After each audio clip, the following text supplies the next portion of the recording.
cette vidéo, on va parler de quelques angles particuliers. Alors vraiment, c'en est que quelques-uns.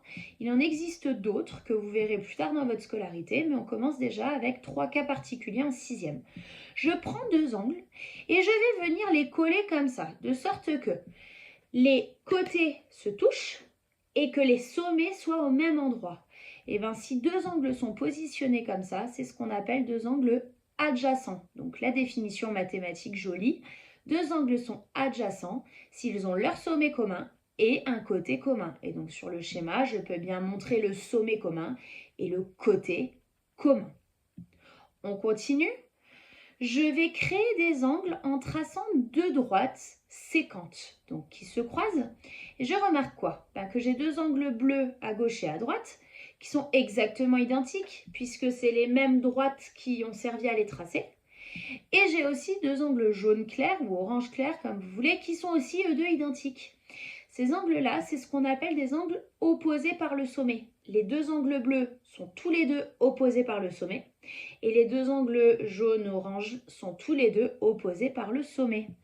Donc, comment on définit ça proprement? 2 angles sont opposés par le sommet s'ils ont leur sommet en commun et les côtés sont dans le prolongement les uns des autres. Ben oui, le côté de l'angle bleu en haut, il est dans le prolongement du côté de l'angle bleu en bas. Et puis inversement, le côté en bas de l'angle bleu, il est dans le prolongement du côté de l'angle bleu en haut. Donc j'ai bien les côtés qui sont dans le prolongement les uns des autres. Une remarque que j'ai déjà dite rapidement en passant, 2 angles opposés par le sommet ont obligatoirement la même mesure. On le voit, ils sont ouverts de la même taille, c'est assez logique.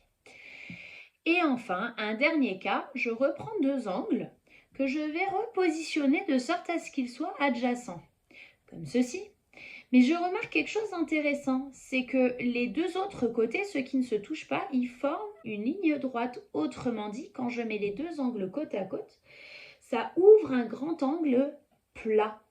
Et donc, quand on a 2 angles qui sont positionnés comme ça et qui forment ensemble un angle plat, c'est ce qu'on appelle 2 angles supplémentaires.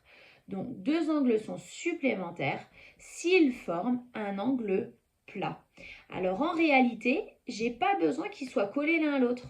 Il suffit que, si jamais on les colle, ça fasse un angle plat. Donc, une remarque qui va être très utile, c'est de garder en tête, ça veut dire que la somme de 2 angles supplémentaires, si ça forme un angle plat, ça fait forcément 180 degrés. Donc on pourra avoir 2 angles supplémentaires qui sont décollés l'un de l'autre. Il suffira d'additionner les 2 mesures et de vérifier si ça fait 180 degrés. Voilà pour les quelques angles particuliers qui sont dans le programme de 6e.